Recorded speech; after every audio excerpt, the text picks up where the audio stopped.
నమస్తే, welcome to Telangana times news 24. ఈరోజు ముఖ్యంగా వార్తలు చూసినట్టయితే మన దేశానికి సంబంధించిన ఒక విషపు నాగు లాంటి ఒక గూఢాచారి గురించి మనం మాట్లాడదాం. దేశంలో తింటూ, దేశంలో ఉంటూ, దేశంలో ఉన్న అన్ని సదుపాయాలు వాడుకుంటూ కృతజ్ఞత లేకుండా జీవిస్తున్న ఒక జీవి, ఒక గూఢాచారి, ఒక నమ్మక ద్రోహి, ఒక దేశద్రోహి గురించి మనం మాట్లాడదాం.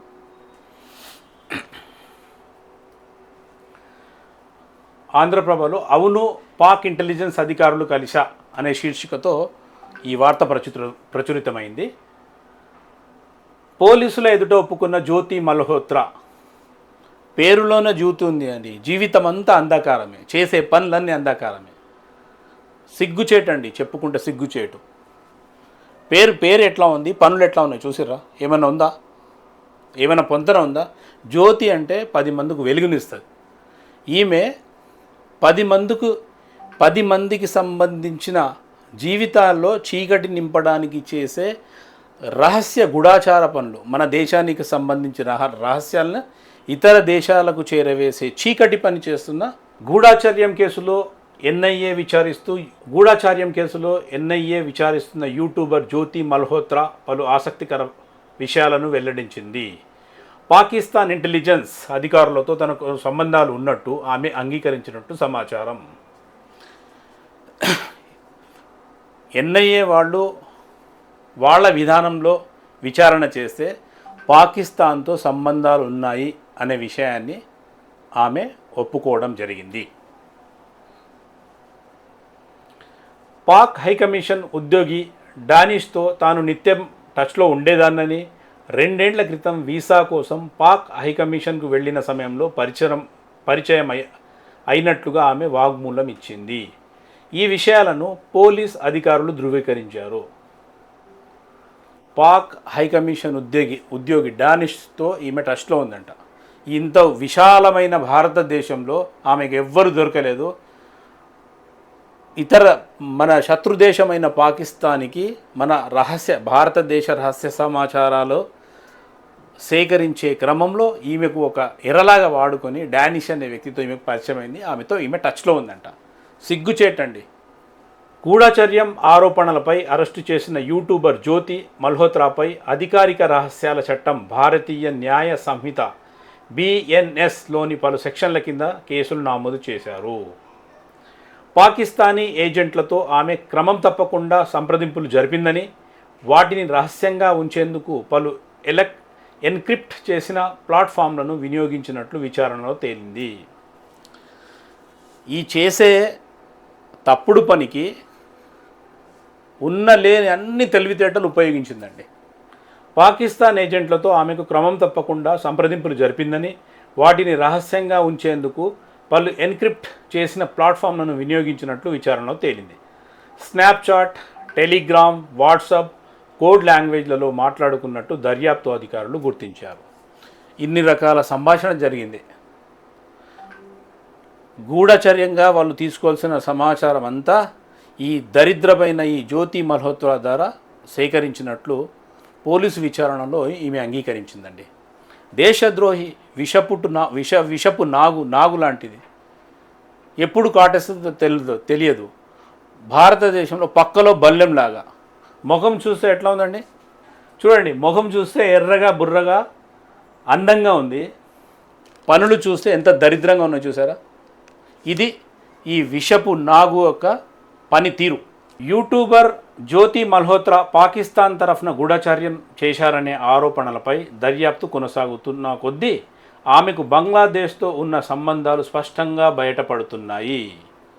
కేవలం భారతదేశానికి సంబంధించిన ఒక అనుమానాలు, ఆరోపణలుగా సాగిన విచారణ వెళ్ళే కొద్దీ, లోతుగా విచారణ చేసే కొద్దీ పాకిస్తాన్ దేశం సరిపోలేదన్నట్టు మళ్ళీ బంగ్లాదేశ్తో ఉన్న సంబంధాలు కూడా బయటపడుతున్నాయి. ఈ దరిద్రం చేసిన పని. బంగ్లాదేశ్ వీసా దరఖాస్తులో ఆమె పేరు రాసి ఉండడాన్ని, అందులో తన చిరునామాగా ఢాకాలోని ఉత్తరగా పేర్కొన్నట్లు గుర్తించారు. జ్యోతి మల్హోత్రా ఎంత మంచి పేరండి. జ్యోతి అనేది మంచి పేరు, 10 మందికి వెలుగునిచ్చే పేరు. దాని తర్వాత ఉత్తర, ఎంత ఉన్నతంగా ఉందండి పేరు. ఆమె పేరుకు ఆమె పనులకు నక్కకు నాగలోకం అనుకున్నంత తేడా. ఇట్లాంటి దరిద్రపు నమ్మక ద్రోహులు మన భారతదేశంలో ఉండడం మన దౌర్భాగ్యం అండి. ఎంతోమంది చనిపోతున్నారు రకరకాల రోగాలతో, రకరకాల యాక్సిడెంట్లతో. ఇట్లాంటి వాళ్ళు ఉన్న భూమికి బరువే తప్ప ఏమీ లాభం లేదండి. దేశద్రోహం చేసేవాళ్ళు ఏదో రకంగా పోతేనే మంచిదండి. ఇట్లా బతుకు ఏం లాభం అండి. 10 మందికి ఇబ్బంది తప్ప, 100 మందికి ఇబ్బంది తప్ప, దేశానికి ఇబ్బంది తప్ప ఏమైనా సుఖం ఉందా? అందులో తన చిరునామా ఢాకాలోని ఉత్తరగా పేర్కొన్నట్లు గుర్తించారు.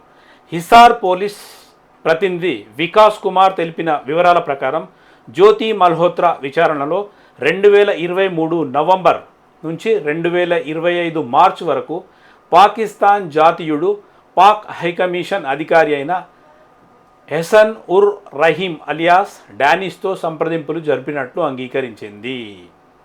2023 నుంచి 2025 వరకు ఆ డానిష్ అనే వ్యక్తితో టచ్లో ఉన్నట్టు, సంబంధాలు కొనసాగునట్టు విచారణలో ఈమె ఒప్పుకోవడం ఆశ్చర్యాన్ని కలిగిస్తుందండి. జ్యోతి మల్హోత్రాను తమ నిఘా ఆస్తిగా అభివృద్ధి చేయడానికి డానిష్ చురుకుగా పనిచేస్తున్నాడని అధికారులు భావిస్తున్నారు. మనం ఎట్లయితే ఇండ్లల్లో కుక్కలు పెంచుకుంటాం కదా, పెట్టాక్స్, అవి విశ్వాసంతో ఉంటాయి. అట్లాగే ఈమెను కుక్కతో కూడా పోల్చలేమండి. ఎందుకంటే కుక్క కనీసం విశ్వాసంతో ఉంటుంది. ఈ విశ్వాసంతో ఉన్న కుక్కతో కూడా పోల్చలేనంత దీనమైన పరిస్థితుల్లో ఈ జ్యోతి ఉందండి. తమ నిఘా ఆస్తిగా అభివృద్ధి చేయడానికి డానిష్ చురుకుగా పనిచేస్తున్నాడని అధికారులు భావిస్తున్నారు. నిఘా ఆస్తి. ఇప్పుడు ఎట్లయితే ఈ వార్తా విశ్లేషణ చేస్తున్నప్పుడు ఈ కెమెరా నన్ను షూట్ చేస్తుందో, ఈ కెమెరా అనేది నాకు సంబంధించిన ఈ మెకానిజానికి సంబంధించిన ఆస్తి. అట్లాగే ఈ జ్యోతిని కూడా ఒక నిఘా ఆస్తిలాగా, ఒక వస్తువులాగా వాళ్ళు వినియోగించుకున్నట్టు విచారణలో తేలింది. ఇది ఒక బతికేనండి. మనిషి పుట్టుక ఇది ఒక బతికేనా? దేశద్రోహికి ఇంతకంటే ఏమనాలండి? సంస్కారం అడ్డొస్తుంది. సోషల్ మీడియా కాబట్టి ఒక పరిధి ఉంది కాబట్టి ఇంకా మాట్లాడలేం, కానీ ఈమెకి ఏమనాలన్నా తక్కువే. డానిష్తో తాను నేరుగా సంభాషించినట్లు ఆమె అంగీకరించినట్లు విచారణాధికారులు ఎదుట తెలిపింది. ఆమెకు అనేక ఇతర యూట్యూబ్ ఇన్ఫ్లుయెన్సర్తో కూడా పరిచయం ఉంది. ఆమె 3 మొబైల్ ఫోన్లు, ల్యాప్టాప్తో పాటు Haryana Sikh gurdwara management committee HSMC IT incharge Harkirat Singh చెందిన 2 ఫోన్లను ఫోరెన్సిక్ పరీక్షలకు నిమిత్తం పంపించారు. ఈ ఎలక్ట్రానిక్ డివైస్లు ఫోరెన్సిక్ పంపించారండి. ఇంకా అది ఒక్కసారి అది కన్ఫామ్ అయిపోతే దానిలో ఇంకా సమాచారం ఏమొస్తుందో మనం వేచి చూడాల్సిందే. ఇప్పటి వరకు జరిగిన విచారణలో ఇంత దిగ్భ్రాంతి కలిగించే ఈ విషయాలు నిజంగా చాలా శోచనీయమండి. ఆపరేషన్ సింధూర్ సమయంలో కూడా పాక్ ఇంటెలిజెన్స్ అధికారులకు జ్యోతి సమాచారం చేరవేసినట్లు పోలీసులకు అనుమానిస్తున్నారు. ఒకవేళ పోలీసులు అనుమానిస్తున్న అనుమానాలు నిజమే అయితే ఈమెను శిక్షించినా తప్పులేదండి. ప్రజా కోర్టులో ప్రజల ద్వారా శిక్షించబడాలండి ఇట్లాంటి వ్యక్తులు. ఏదో మన దగ్గర చట్టాలు ఉన్నాయి కాబట్టి చట్టాలను అనుసరించి మనం పోవాల్సి వస్తుంది తప్ప ఇట్లాంటి దేశద్రోహం లాంటి పాపాలు చేస్తే వీళ్ళకు ప్రజా కోర్టులో కఠినంగా శిక్షించాలండి. అనాగరికమైన మనుషులు ఏ రకంగా శిక్షిస్తారో ఆ రకంగా శిక్షించాలన్నంత భావోద్వేగం వస్తుందండి. ముఖ్యంగా ఆ సమయంలో పాక్ సరిహద్దు రాష్ట్రాలలో వైమానిక క్షిపణి దాడుల నుంచి రక్షించేందుకు ప్రభుత్వం బ్లాక్ అవుట్ చేపట్టింది. ఈ సమాచారం కూడా ఆమె డానిష్కు చేరవేసినట్లు తెలుస్తుంది. చూడండి, దేశమంతా ఐకమత్యంగా శత్రుదేశం మీద ప్రతీకార చర్య తీసుకుంటున్న సమయంలో బ్లాక్అవుట్ ఎక్కడైతే ప్రకటించి ఆ ప్రాంతాల్లో బ్లాక్అవుట్ చేశారో ఆ బ్లాక్అవుట్ సమాచారాన్ని కూడా శత్రుదేశాలకు చేరవేసిన నమ్మక ద్రోహి, దేశద్రోహి, విషపు నాగు ఈ జ్యోతి. బుధవారం జ్యోతి మల్హోత్రా పోలీస్ కస్టడీ ముగియడంతో ఆమెకు హిసార్ కోర్టుకు హాజరుపరచనున్నారు. ఇది జ్యోతి నెట్వర్క్. జ్యోతి నెట్వర్క్ ఎలా ఉందంటే, దర్యాప్తు అధికారులు జ్యోతి మల్హోత్రా అంతర్జాతీయ ప్రయాణ చరిత్రను కూడా పరిశీలిస్తున్నారు. ఈమె ఇంటర్నేషనల్ ట్రావెలర్. ఈమె ఎక్కడ ఏ దేశానికి ఎప్పుడు వెళ్ళింది, ఎవరితో టచ్లో ఉంది, ఎవరెవరితో సంబంధాలు ఉన్నాయి, ఎవరెవరికి సమాచారం చేరవేసింది, ఎవరి దగ్గర నుంచి సమాచారం సేకరించింది, ఎక్కడెక్కడి నుంచి డబ్బు సేకరించింది, ఈ గతివిధులన్నీ విచారణలో వెలికొస్తాయండి. అవన్నీ పరిశీలిస్తున్నారు. ఆమె 2018లో పాస్పోర్ట్ పొందిందని 2028 వరకు చెల్లుబాటు అవుతుందని అధికారులు గుర్తించారు. దాదాపుగా 10 ఏళ్ళు ఆ పాస్పోర్ట్ చెల్లుబాటు అయ్యి, కానీ దాని వ్యాలిడిటీ అనేది ఒక 10 ఇయర్స్ వరకు ఇంకా కొనసాగుతుంది. అంటే 2028 వరకు కొనసాగే విధంగా ఆ పాస్పోర్ట్ ఉంది. Pakistan, China, Dubai, Thailand, Bangladesh, Bhutan, Nepal, ఇండోనేషియాతో పాటు అనేక దేశాలలో జ్యోతి ప్రయాణించినట్లు రికార్డులు చూపిస్తున్నాయి. ఇట్లాంటి దేశద్రోహులు ఇన్ని దేశాలు తిరిగి రకరకాల సమాచారం మన దేశానికి నష్టం కలిగించే, ఇతర దేశాలకు ఉపయోగపడే రహస్య సమాచారాన్ని వాళ్ళ ప్రణాళిక ప్రకారం సేకరిస్తుంటే అమాయకురాలంటారా, లేకుంటే డబ్బుకు అమ్ముడుపోయిందంటారా, లేదంటే వాళ్ళు కొన్నరంటారా, లేకుంటే దేశద్రోహి అంటారా, లేదంటే విషపు నాగు అంటారా, లేదంటే మూర్ఖురాలంటారా, ఏదైనా అనండి, అన్నీ ఈమె ద్వారా వాళ్ళు సేకరించడం జరిగింది. ఉత్తర భారతదేశంలో పనిచేస్తున్న పాకిస్తాన్ సంబంధం ఉన్న గూఢాచారి నెట్వర్క్ పరిశోధకులు ఎత్తి చూపుతున్నారు. 2023లో పాక్కు వెళ్ళిన సమయంలో డానిష్ ఆమెకు పరిచయం అయ్యాడు. ఈమె 2023లో పాకిస్తాన్కి వెళ్తే అక్కడ డానిష్ అనే యువకుడు ఈమెకు పరిచయం. అక్కడి నుంచి ఈ దరిద్రం స్టార్ట్ అయింది అన్నట్టు మనకు ఈ వార్తా విశ్లేషణలో అర్థమవుతుంది. భారత్కు వచ్చిన తర్వాత కూడా అతడితో కాంటాక్ట్ అయ్యింది. అతడి సూచన మేరకు అలీ అనే వ్యక్తిని ఆమె కలిసింది.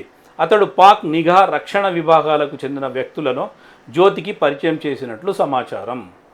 2023లో పాక్లో కలిసిన డానిష్ అనే వ్యక్తికి కలిసిన తర్వాత అతడు భారతదేశానికి వచ్చిన తర్వాత మళ్ళీ అతనికి ఈమె కలిసి అలీ అనే ఒక వ్యక్తితో వీళ్లకు పరిచయం చేస్తే అక్కడి నుంచి ఏవైతే ఈ గూఢాచార వ్యవస్థ ఉందో పాకిస్తాన్కి సంబంధించి వాళ్ళకు వీళ్ళు కలవడము అనేది జరిగిందని ఈ వార్తలో మనకు తెలుస్తుంది. భారత్కు వచ్చిన తర్వాత కూడా అతడితో కాంటాక్ట్ అయ్యింది. అతడి సూచన మేరకు అలీ అనే వ్యక్తిని ఆమె కలిసింది. అతడు పాక్ నిఘా రక్షణ విభాగాలకు చెందిన జ్యోతికి పరిచయం చేసినట్టు సమాచారం.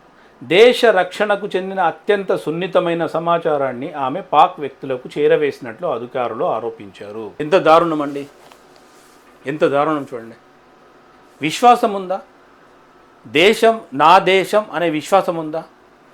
ఇక్కడ తింటూ, ఇక్కడ ఉంటూ, ఇక్కడి గాలి పీలుస్తూ, ఇక్కడ ప్రభుత్వం కల్పించిన సదుపాయాలను అనుభవిస్తూ ఇక్కడి నుంచి రహస్య సమాచారాన్ని వేరే దేశాలకు చేరవేశారనే ఆరోపణలు నిజమే అయితే ఇంకా ఈమెకి ఏ రకంగా శిక్షించాలండి?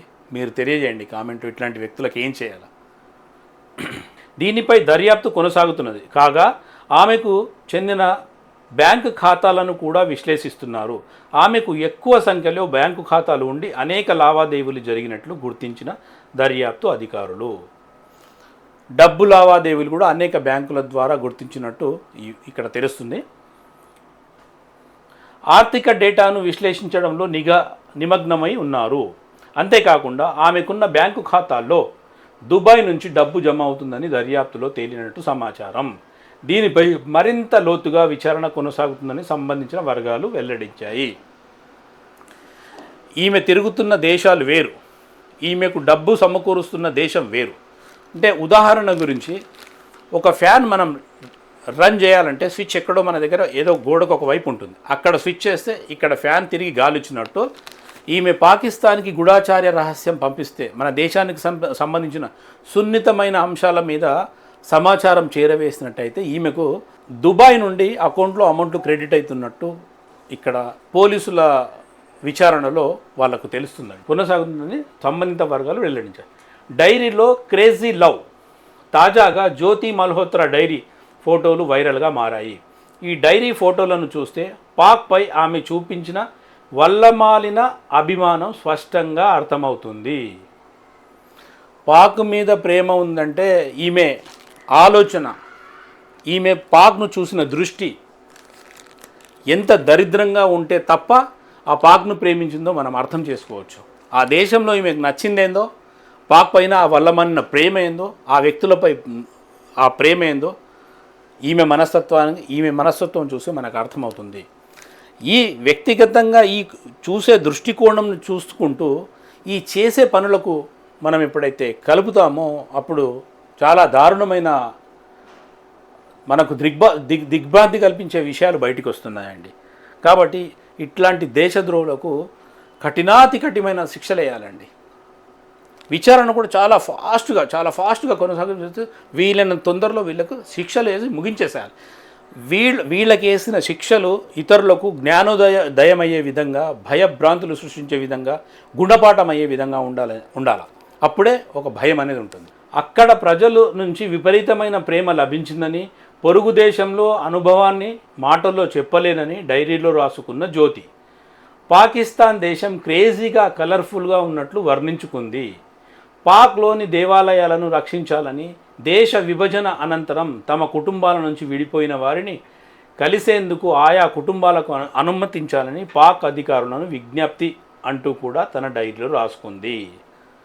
ఈమె రాసుకున్న రాతల్లో 10%, 100% ఈమె రాసిన దాంట్లో 10% కనుక ఈమె మనసు పెట్టి హృదయంతో ఆలోచిస్తే పాకిస్తాన్లో ఈమె ఆలోచిస్తున్న ఆలోచనకు అసలు విలువ ఉందంటారా?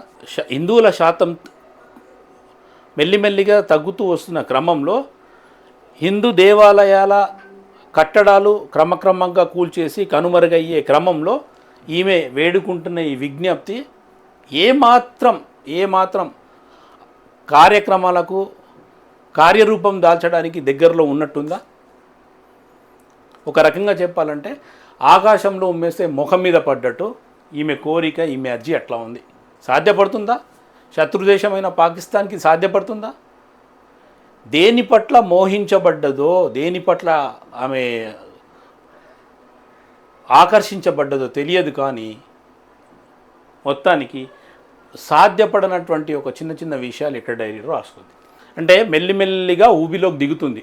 ఆమెకు అర్థమవుతుందో లేదో తెలియదు, లేదంటే ఆ ఊబి ఆమెకు నచ్చింది కాబట్టి అట్లా మెల్లిగా ఆ ఊబిలోకి దిగుతుంది. దానికి కారణం డబ్బు కావచ్చు, లేదంటే ఆమె జలసాలకు ఉన్న ఖర్చులు కావచ్చు, ఇంకేమైనా కావచ్చు. కోడ్ భాషలో ఎన్నో విషయాలు మాట్లాడుకునేవారు. తనను వివాహం చేసుకోవాలని జ్యోతి కోరిందని, దీంతో పాటు భారత్కు సంబంధించిన రహస్య కార్యకలాపాల గురించి కూడా చర్చించినట్లు తెలుస్తుంది. చందమామ లాంటి ముఖం ఉంటే సరిపోదండి, సద్గుణాలు ఉండాలి. ఈ ముఖానికి ఈ దేశద్రోహ కార్యక్రమాలకి ఏమైనా సంబంధం ఉందా? ఇట్లాంటి బతుకుదానికంటే ఆత్మహత్య చేసుకుని చనిపోవాలండి. ఎవరికి ఇన్స్పిరేషన్? ఈ బతుకు ఎవరికి ఇన్స్పిరేషన్? దేశానికి ఏమన్నా లాభం ఉందా ఈమె వల్ల? నష్టం తప్పితే ఇప్పటివరకైతే ఎట్లాంటి లాభాలు కనిపించలేవండి. పహల్గామ్ దాడికి ముందే పాక్ అధికారులతో సంప్రదింపులు. ఇంకా ఇంతకంటే దేశద్రోహం ఏం కావాలండి? పక్కలో బల్లెం అంటారు కదా, ఇది పక్కలో బల్లెం కాకుండా ఇంకేముంది? డానిష్తో ప్రత్యక్ష సంబంధాలు నిజమే. పాకిస్తాన్ డానిష్ హసన్ అనే హ్యాండర్తో రహస్య చర్చలు. కోడ్లో చర్చలండి, కోడ్లో. వాట్సాప్ సంభాషణలు, ఫోటోలు వెలుగులోకి. బంగ్లాతోనూ సత్సంబంధాలు ఉన్నట్టు అధికారులకు అనుమానం. ఇట్లాంటి ఒక దౌర్భాగ్యమైన దరిద్రులను అక్కడక్కడ భారతదేశం ఈ విషపు బీజాలను అక్కడక్కడ కనుక్కుంటుంది. స్లీపర్స్ అంటారు కదా, స్లీపర్స్ ఎవరో అక్కడ నుంచి వచ్చేసి ఇక్కడ ఉన్నారు కదా, స్లీపర్ ఇది కూడా స్లీపర్ కోవలోకి వస్తుంది. ఏమి తక్కువ చేసిందండి దేశం ఈమెకు?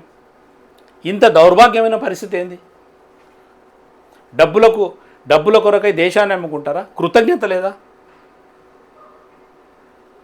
ఎవరికి ఇన్స్పిరేషన్?